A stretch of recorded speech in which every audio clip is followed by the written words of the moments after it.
नमस्कार प्यारे बच्चों, my self DN. Tiwari, PGT economics, Jawahar Navodaya Vidyalaya Kanpur Dehat. आज की इस क्लास में हम कक्षा 10 में पढ़ाए जाने वाले मनी और क्रेडिट नाम के चैप्टर को पढ़ाने जा रहे हैं। इस चैप्टर में एक तरफ हम मुद्रा के बारे में बात करेंगे तो दूसरी तरफ हम बात करेंगे बैंकों के बारे में। मुद्रा से पहले क्या था ये भी हम बताएंगे, तो हम आपको मुद्रा के बैंकों के फंक्शंस के बारे में भी बताएंगे। प्यारे बच्चों, जहां तक मुद्रा की बात है, मुद्रा के बिना हमारा जीवन आज इतना सरल नहीं है।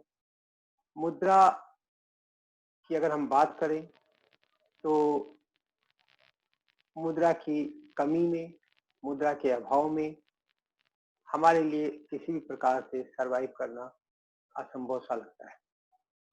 अगर देखा जाए, कोई चीज आप खरीदने जा रहे हैं तो आपको मुद्रा की जरूरत पड़ेगी। कोई चीज आप बेचने जा रहे हैं तो इसका मतलब आपको मुद्रा चाहिए।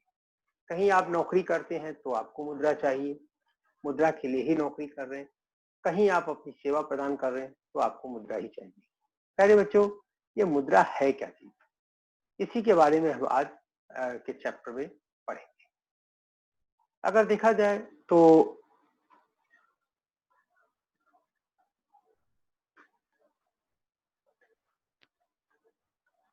Money is anything which is generally acceptable as a medium of exchange, as a measure of value, as a storage of value, as a standard of deferred payment। ऐसा कुछ भी जिसको हम सामान्यतया अपने जीवन में किसी वस्तु के क्रय अथवा विक्रय, जिसे हम विनिमय के माध्यम कहते हैं, के रूप में प्रयोग करें। जब आप कोई चीज खरीदें तो आप उसके रिवार्ड में मुद्रा आप दे सकें। साथ ही आप देखेंगे इसके अंदर हर चीज की, वस्तु की, हर सेवा का, हर वस्तु की कीमत का मूल्यांकन भी हम मुद्रा के रूप में करते हैं। आजकल हम मुद्रा के रूप में ही एक मुद्रा को ही एकत्र करके अमीर या गरीब बनते हैं। एकत्रीकरण भी अब हम मुद्रा के रूप में ही कर रहे हैं।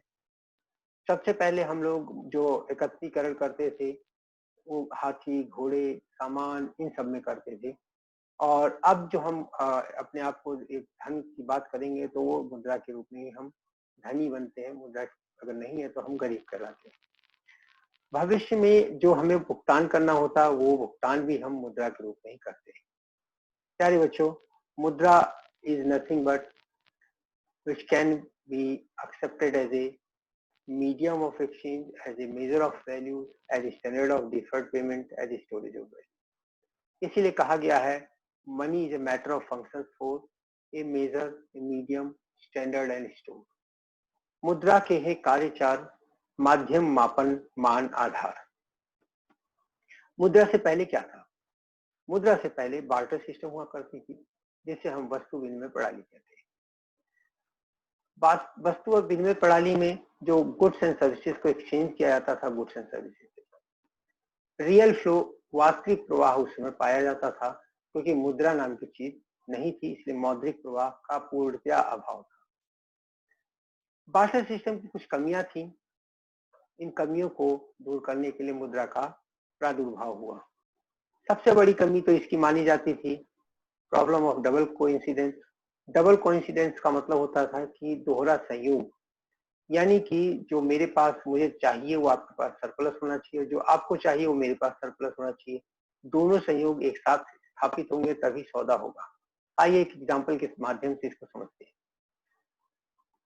इसके अंदर देखिए 3 हाउस होल्ड हैं, A, B, C. Household A के पास व्हीट ज्यादा है, उसे चाहिए चावल, राइस। बी के पास राइस ज्यादा है लेकिन उसको चाहिए दाल, पल्स। सी के पास पल्स ज्यादा है, उसको चाहिए व्हीट। अब यहाँ हम एक चीज देखते हैं कि दोहरा संयोग यहाँ पे नहीं पाया जा रहा, और दोहरा संयोग नहीं होने के कारण यहाँ सौदा होना संभव नहीं होगा। अब दोहरा संयोग क्या होता? जो ए को चाहिए, ए के पास, अब देखिए ए के पास सरप्लस व्हीट है और व्हीट चाहिए सी को, और ए को चाहिए राइस, राइस है बी के पास। तो कहीं भी दोहरा संयोग नहीं है, जिसके कारण सौदा नहीं हो पाएगा।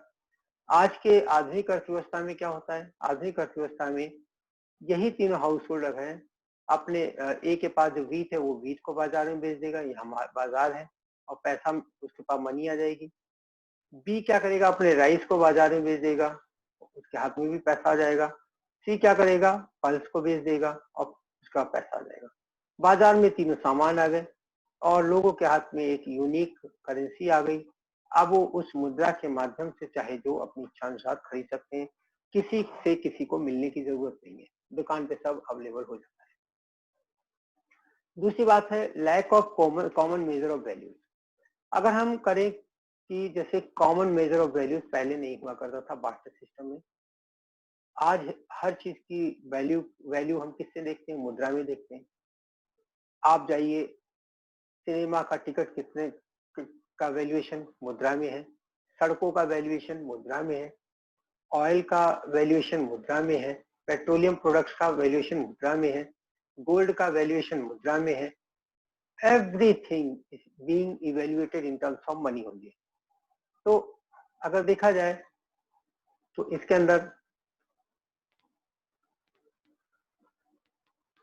मुद्रा आजकल बहुत इंपॉर्टेंट रोल प्ले करने लगी है। इसके बाद देखिए तीसरा अगर हम वैल्यू करें तो lack of standard for deferred payment की अगर हम बात करें, प्यारे बच्चों आजकल बहुत सरल हो गया है। आजकल हम मुद्रा के रूप में पेमेंट कर सकते हैं। पहले क्या होता था, एग्जैक्ट क्वालिटी ऑफ प्रोडक्ट हमें नहीं पता होता था, हमें पता नहीं। अब आपको मैं एक एग्जांपल देके समझा सकता हूँ। अगर मैंने एक जानवर सपोज बैल आपसे उधार लिया और 4 साल बाद उसको या सीजन खत्म होने के बाद उसको बैल को वापस कर दिया, अब मुझे कितना पैसा देना है, कितना गेहूं देना है आपको, ये नहीं पता होगा। लेकिन आज की डेट में आपको पैसा लीजिए, पैसे से बैल खरीदिए, बैल से अपना, या बैल भी अगर आप लेते हैं तो पर डे उसका रेंट आप दे सकते हैं। तो आजकल क्या है, हर चीज की वैल्यूएशन आप मनी में कर सकते हो। मनी में करने के कारण एग्जैक्ट अमाउंट आपके पास आ जाता है। बड़े बड़े लोन भी जो है ईएमआई से हम इसीलिए सरलता से पे कर सकते हैं। अगर lack of storage of values की हम बात करें तो उस समय बार्टर सिस्टम की ये भी एक कमी हुआ करती थी कि जो हम लोग इकट्ठा रखते थे, इकट्ठा करते थे, वो हाथी घोड़ों में मैंने बताया रखते थे, और ये हाथी घोड़े भी बूढ़े होकर मर जाया करते थे। मतलब पहले तो राजा कितने हाथी कितने घोड़े होंगे, कितने सैनिक होंगे, उसी पे वो बादशाह कहलाता था, उसी पे वो सम्राट कहलाता था, और उसी पे वो सामंतदार या तालुकदार जितने भी पोस्टें हुआ करती थी वो सब इसी पे डिपेंड करती थी। आज ऐसा नहीं है। आज आपके पास कितना पैसा है ये आपकी हैसियत को या आपकी स्टेटस को दिखाता है। Lack of storage of values की अगर हम बात करें तो इसके अंदर आप देखेंगे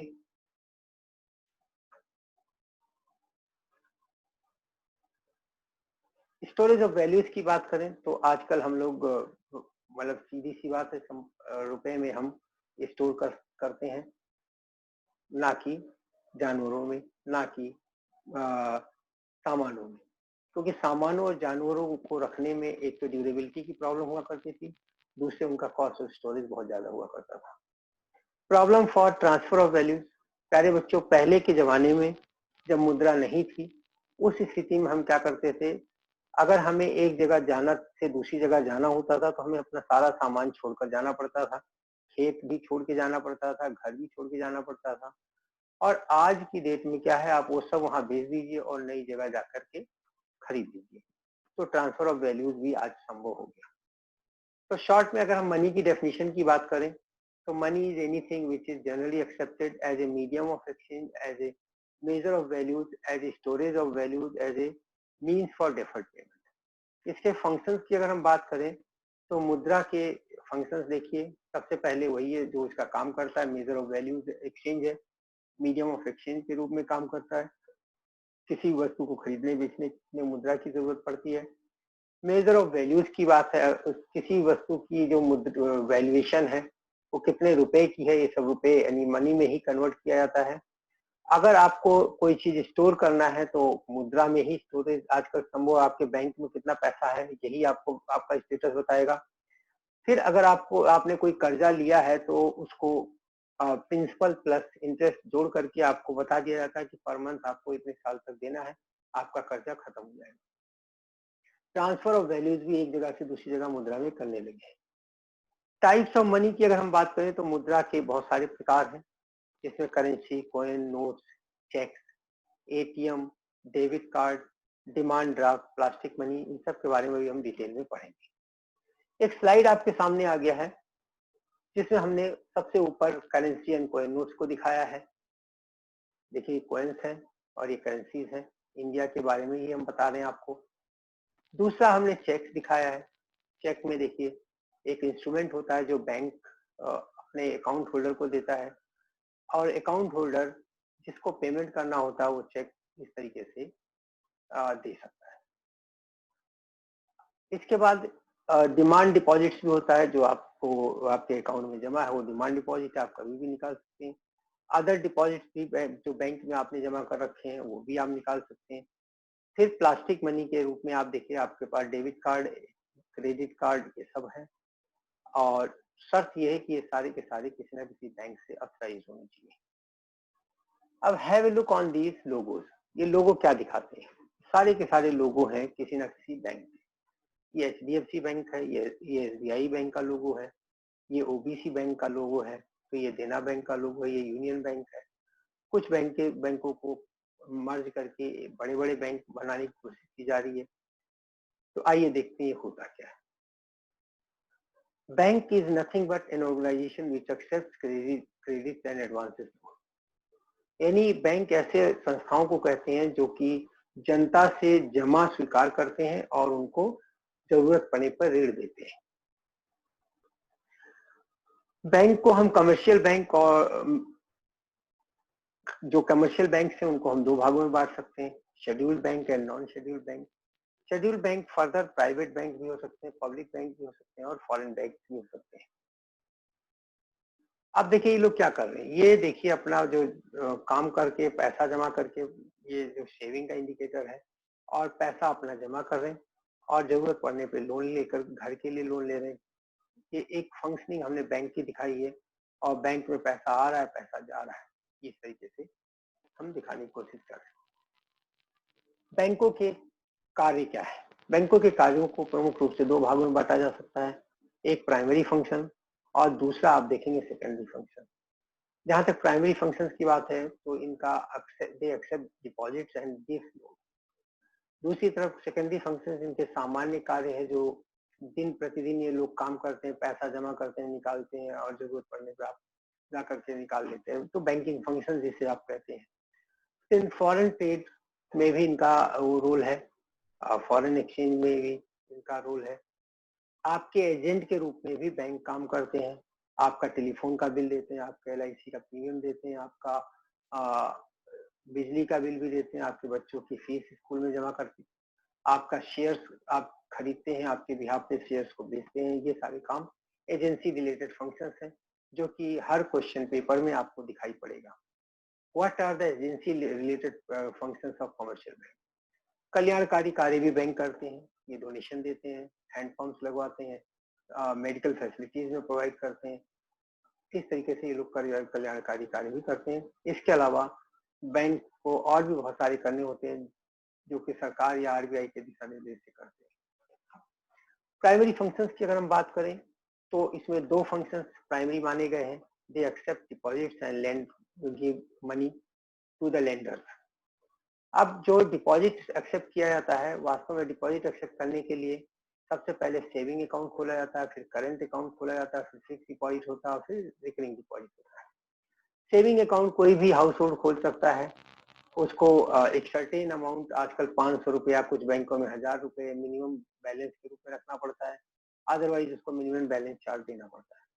इसके अलावा इसमें जो लिमिटेड नंबर ऑफ ट्रांजेक्शन हो सकते हैं, आप जमा तो चाहे जितनी बार कर ले, निकालने के लिए आपको एक लिमिट होती है। दूसरा अकाउंट होता है करंट अकाउंट। करंट अकाउंट पे ब्याज नहीं मिलता, बल्कि इनको मेंटेन करने के लिए बैंक ब्याज वसूलते हैं, एक सर्टेन अमाउंट फीस के रूप में वसूलते हैं। ये बिजनेस हाउसेस बिजनेस के पर्पज से खोला जाता है। इसमें आप नंबर ऑफ ट्रांजेक्शन चाहिए जितना कर लें, इसमें नंबर ऑफ ट्रांजेक्शन के कारण कोई बल्कि इसमें आपको ओवरड्राफ्ट की फैसिलिटी भी मिलती है। इसमें ब्याज नहीं मिलता, इसमें बहुत कम ब्याज मिलता है। फिक्स डिपॉजिट एक ऐसा डिपॉजिट है जो एक सर्टेन टेन्योर के लिए आप जमा करते हैं और इस पे ब्याज सबसे ज्यादा मिलता है। लेकिन शर्त इसकी यही है कि एक साल, 2 साल, 1 महीने, जो एक सर्टेन टाइम के बाद ही आप निकाल सकते हैं। तीसरा है रिकरिंग डिपॉजिट। रिकरिंग डिपॉजिट छोटा-छोटा अमाउंट हर महीने आप जमा कीजिए और एक सर्टेन पीरियड के बाद आपको पूरा अमाउंट ब्याज के साथ मिल जाता है। अगर हम टाइप्स ऑफ लोन की बात करें तो आप देखेंगे ये हाउस बनाने के लिए आप लोन ले सकते हैं, एजुकेशन प्राप्त करने के लिए, हायर डिग्री प्राप्त करने के लिए लोन ले सकते हैं, आप बिजनेस के लिए लोन ले सकते हैं, आप कार के लिए लोन ले सकते हैं, व्हीकल खरीदने के लिए भी। हाउस के लिए और एजुकेशन के लिए जो आप लोन लेते हैं वो सामान्यतया कम ब्याज की दर पे उपलब्ध होता है, लेकिन जो लोन आप बिजनेस के लिए या व्हीकल्स के लिए लेते हैं या पर्सनल लोन लेते हैं वो वास्तव में काफी महंगा आपको पड़ता है। इसके बाद अगर देखा जाए तो यहाँ पे फेस्टिवल सीजन के समय भी आपको लोन की जरूरत पड़ती है। ये आपके एनसीईआरटी से लिया गया है। सपना की भी एक प्रॉब्लम है, इसको लोन लेना है, कैसे लेना है, क्यों लेना है। एक एक गरीब छोटी फार्मर है जो कि मूंगफली पैदा अपने जमीन पे पैदा करती है, उसके 3 एकड़ लैंड है। She takes a loan from money lender to meet the expenses of cultivation. वो अपने गांव के ही मनी लेंडर साहूकार से कर्जा लेती है ताकि उसका खेत में किया जा सके और सोचती है कि जब हार्वेस्टिंग होगी, जब वो खेत में से सामान मतलब फसल को पकने के बाद, काटने के बाद बेचेगी तो उसको वापस कर देगी। लेकिन होता क्या है, बीच सीजन में ही कुछ पेस्ट आते हैं और उसके क्रॉप को नष्ट करना शुरू करते हैं। अब जब ये कीड़े मकोड़े उसके क्रॉप को खाना शुरू करते हैं, नष्ट करना शुरू करते हैं, तो वो इनको रोकने के लिए, बचाने के लिए उसको पेस्टिसाइड्स की जरूरत पड़ती है। एक्सपेंसिव पेस्टिसाइड्स खरीदने के लिए उसे उसका मतलब काफी फिर खर्चा होता है और अल्टीमेटली इसका बहुत ज्यादा फायदा नहीं हो पाता। कारण ये है कि अगर देखा जाए तो अब जो फसल बहुत ज्यादातर तो नष्ट हो चुकी थी, थोड़ी सी फसल बचती है और जब उस फसल को बेचती है तो उसके पास मतलब कर्ज को रीपे करने का समय नहीं, पैसा नहीं बचता। दूसरी तरफ आप देखेंगे एक और समस्या है, अब उसको अगली बार की फसल भी बोनी है, उसके लिए भी उसे कर्जा चाहिए। अब ये नॉर्मली हम देखते हैं गांव में ये समस्या आम बात है। अब इसका परिणाम क्या होता है ये आपके सामने है। एक तो उसकी पुरानी फसल नष्ट हो गई, कर्जा जो पुराना कर्जा वो नहीं दे पाई, एक नया कर्जा उसको और लेना पड़ रहा है। अब नेचुरल है, उसको शर्तें भी उसके साथ सख्त होंगी और उसको काफी नुकसान होगा। Now see has fall in the depth trap, एक ऐसे जाल में फंस गई है जिसे हम कर्ज का जाल कहते हैं। अब इस सपना के केस की खासियत है कि फेलियर ऑफ क्रॉप ने उसको परेशान कर दिया है और अब वो कैसे करेगी ये गांव की कहानी है, जिसके कारण आप देखेंगे सपना जैसे तमाम लोग कर्ज के जाल में फंस चुके हैं।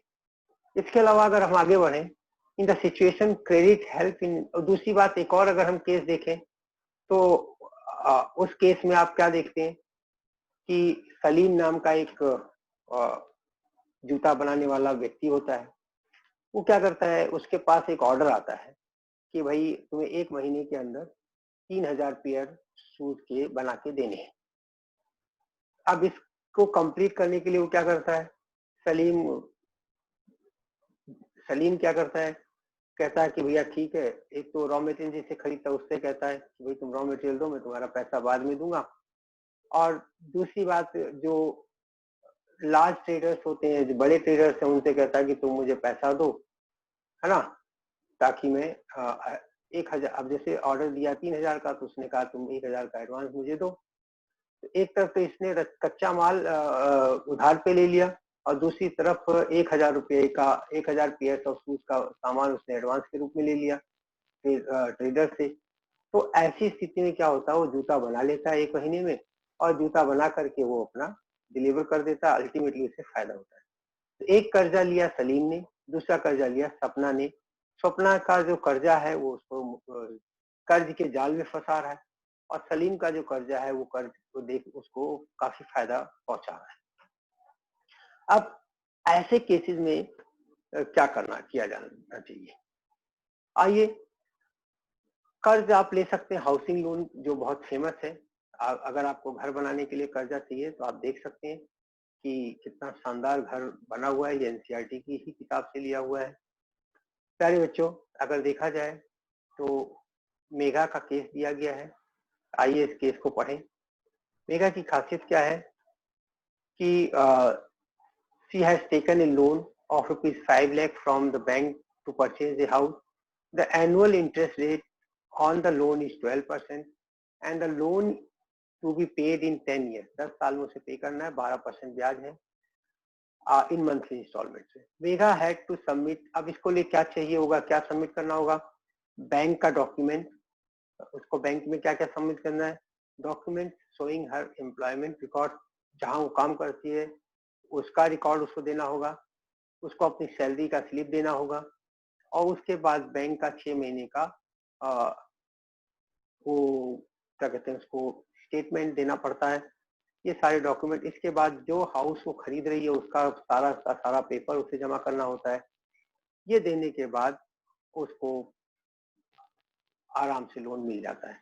अगर वो लोन नहीं दे पाएगी तो क्या होगा? अगर वो लोन नहीं दे पाएगी तो नेचुरल है, उसका जो कोलेटरल सिक्योरिटी है घर को बेच करके लोन ले लिया जाएगा। ग्रामीण क्रेडिट्स की कुछ और खासियत है। इनकी जो main demand for credit is for crop production.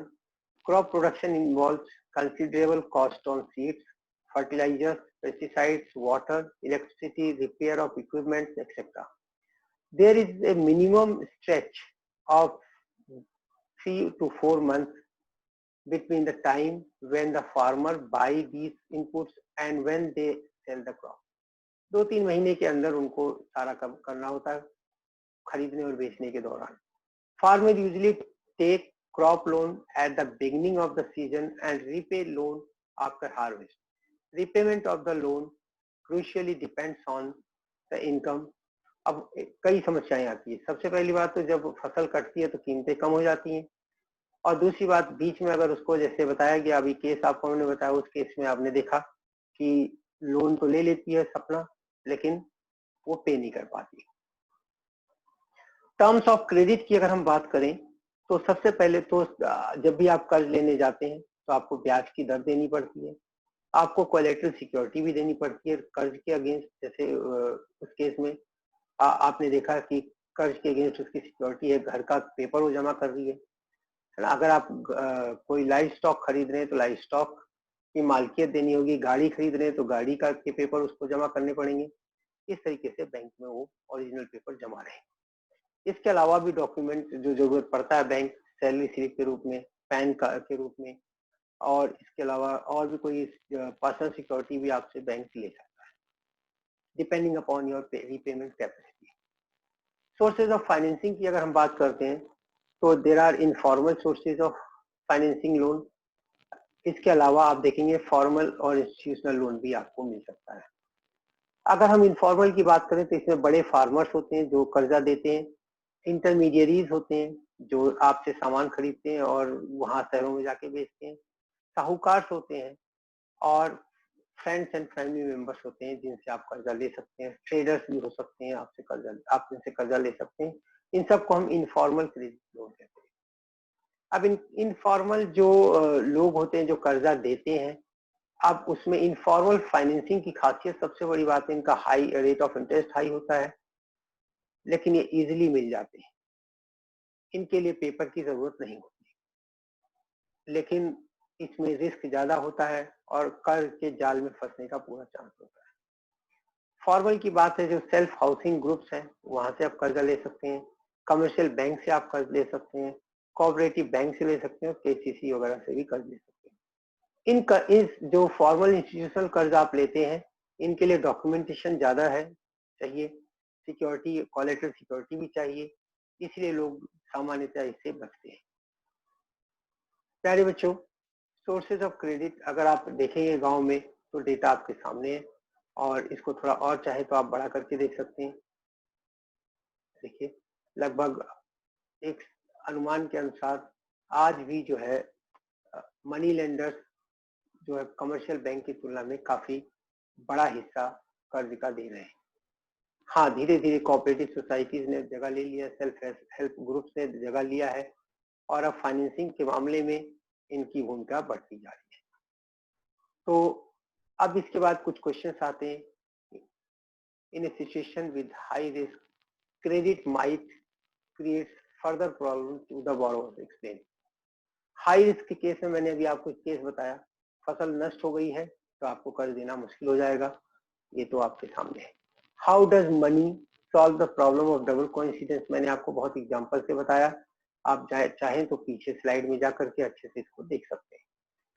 How do bank mediates between those who have surplus money and those who need money. Actually में बैंकों का काम ही है ये सरप्लस मनी को डिपॉजिट को एक्सेप्ट करना और उस एक्सेप्टेड डिपॉजिट में से कैश रिजर्व रेशो अपने पास रख करके वो उसको लोन दे देते हैं इन्वेस्टर्स को जिनको पैसे की जरूरत होती है। Look at a 10 rupee note, what is written on the top, can you explain the statement.